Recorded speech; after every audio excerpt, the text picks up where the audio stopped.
छत्तीसगढ़ में आज क्या क्या हुआ आपका रिपोर्टर बता रहा, जान लीजिए।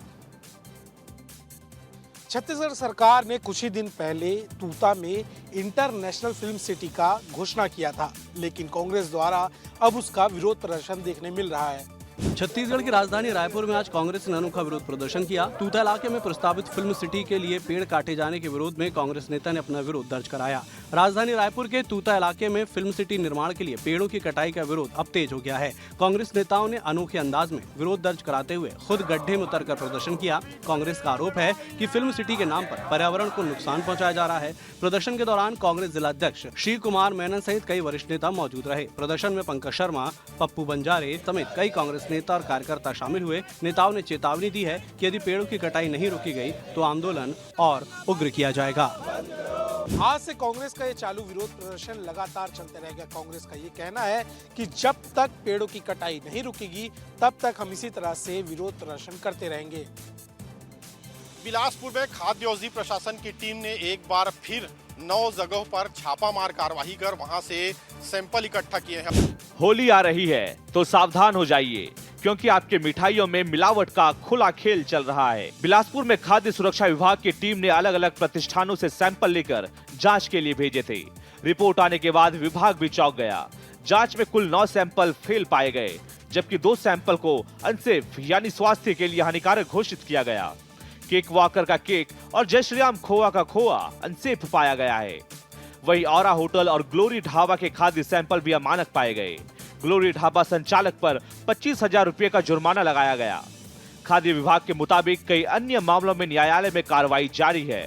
त्योहारों के दौरान मिलावटखोरों पर सख्ती बढ़ा दी गई है और आगे भी जांच अभियान जारी रहेगा। बिलासपुर में कई प्रतिष्ठित संस्थान गुणवत्ताहीन सामान जो है वो बेच रहे हैं, तो देखने वाली बात होगी कि आगे खाद्य औषधि प्रशासन की टीम किस तरह इन संस्थानों के खिलाफ और जो है शिकंजा कसती है। कांकेर में माओवादी नेता मल्लेश ने छोटे बेटिया बीएसएफ कैंप में बीएसएफ के सामने आत्मसमर्पण किया। उसके पास AK-47 और अन्य हथियार थे, जिसने सीधा बीएसएफ के सामने जमा किया।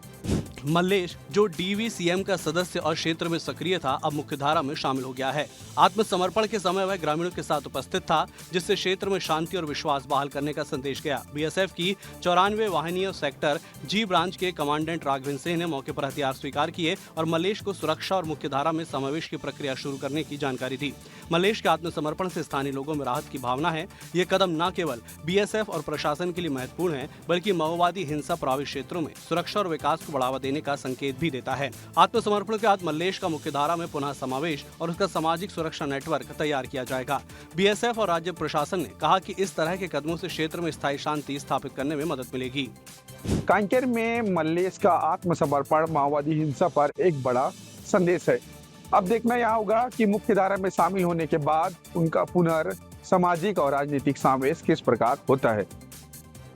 रायगढ़ में जिंदल के FIS डैम से उड़ने वाली राख ने एक बार फिर से ग्रामीणों की परेशानी बढ़ा दी। गर्मी के मौसम और तेज आंधी तूफान में हालात ऐसे बन गए कि कई गांव राख की चादर में ढक गए हैं। ये तस्वीरें रायगढ़ जिले के उन गांवों की है जहां इन दिनों आसमान में धुंध नहीं बल्कि FIS का कोहरा छाया हुआ है। JPL के FIS डैम से उड़कर आ रही राख ने ग्रामीणों का जीना मुश्किल कर दिया है।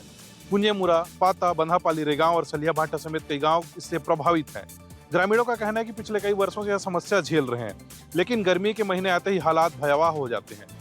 बीते 2 दिनों से तेज आंधी तूफान के कारण राख का गुबार पूरे इलाके में फैल गया है। ड्रोन से सामने आई इस वीडियो में साफ देखा जा सकता है कि कैसे राख हवा के साथ उड़कर गांवों तक पहुंच रही है। घर के आंगन, छत, कमरे सब जगह राख की मोटी परत जमी हुई है। बर्तन, कपड़े, सब्जी भाजी हर चीज पर राख ही राख नजर आ रही है। ग्रामीणों का आरोप है कि FIS डैम की उचित मेंटेनेंस और पानी का छिड़काव नहीं किया जाता, जिसके कारण राख उड़कर आबादी तक पहुंचती है। अब गाँव के लोग प्रशासन और कंपनी प्रबंधन के खिलाफ आंदोलन करने की तैयारी कर रहे हैं। लगातार उड़ रही FIS राख ने लोगों के स्वास्थ्य और जीवन दोनों पर खतरा खड़ा कर दिया है। कब तक आखिर लोग इस राख के कोहरे के बीच सांस लेने को मजबूर रहेंगे। अंबिकापुर नगर निगम इलाके में पीलिया का खौफ मंडराता जा रहा है। 2 लोगों की मौत हो गई है, कई लोग बीमार पड़े हैं। तो दूसरी तरफ कांग्रेस ने प्रदर्शन किया है अंबिकापुर के नगर निगम के दफ्तर का घेराव करके। कुल मिलाकर अब ये सियासत बढ़ता ही जा रहा है। अंबिकापुर में इन दिनों पीलिया का प्रकोप बढ़ता नजर आ रहा है। 2 लोगों की मौत के बाद लोग सहमे हुए हैं और इलाके में डर का माहौल है। मृतकों में छात्र दिव्यांश राय भी शामिल है, जिसके घर में सन्नाटा पसरा हुआ है। स्थानीय लोगों का कहना है कि इलाके में सप्लाई होने वाला पानी दूषित है। लोगों का आरोप है कि नलों से आ रहा पानी पीने लायक नहीं है और वही बीमारी की बड़ी वजह बन रहा है। शहर के खटीक पारा और झंझट पारा इलाके में कई लोग पीलिया से पीड़ित बताए जा रहे हैं। पूरे मामले को लेकर बवाल हुआ। नगर निगम के नए दफ्तर का घेराव कर कांग्रेस के कार्यकर्ताओं ने नारेबाजी की। मौके पर पुलिस बल की तैनाती रही। दूषित पानी से पीलिया और इसके बीच चल रही सियासत को लेकर अब आम लोगों को आखिर कब तक राहत मिल पाएगा? जिन पाइपलाइन में लीकेज है आखिर वो कब तक दुरुस्त होंगे, एक बड़ा सवाल है। वहीं दूसरी तरफ अब लोग भी इस बात को लेकर हैरान हैं और चिंतित हैं कि आखिर उन्हें जो पानी दिया जा रहा है वो आखिर कितना सुरक्षित है। जिले के बड़े रबीली गांव में प्रस्तावित नई शराब दुकान का विरोध तेज हो गया है। नई शराब दुकान की संचालन की सूचना मिलते ही ग्रामीणों में आक्रोश फैल गया। दुकान के सामने सैकड़ों महिलाएं धरने पर बैठ गई हैं। बड़े रबेली गांव में गाठौन के सामने प्रस्तावित शराब दुकान के विरोध में महिलाएं लगातार डटी हुई हैं। धरना स्थल पर भोजन की व्यवस्था और भजन कीर्तन के साथ शांतिपूर्ण प्रदर्शन किया जा रहा है। ग्रामीणों का कहना है कि कुछ महीने पहले भी उन्होंने चक्का जाम कर विरोध जताया था। तब प्रशासनिक अधिकारियों ने शराब भट्टी को अन्यत्र स्थानांतरित करने का आश्वासन दिया था, जिसके बावजूद अब दुकान संचालन की तैयारी की खबर से आक्रोश और बढ़ गया है। ग्रामीणों ने कलेक्टर और जिला आबकारी अधिकारियों के नाम ज्ञापन सौंपते हुए नई शराब दुकान को निरस्त करने की मांग की है। साथ ही आरोप लगाया कि शराब दुकान खोलने के लिए फर्जी पंचायत प्रस्ताव तैयार किया गया है और चेतावनी दी है कि यदि मांग पूरी नहीं हुई तो फिर से चक्का जाम किया जाएगा। फिलहाल गांव में विरोध जारी है। प्रशासन की अगली कार्यवाही पर सबकी नजर बनी हुई है।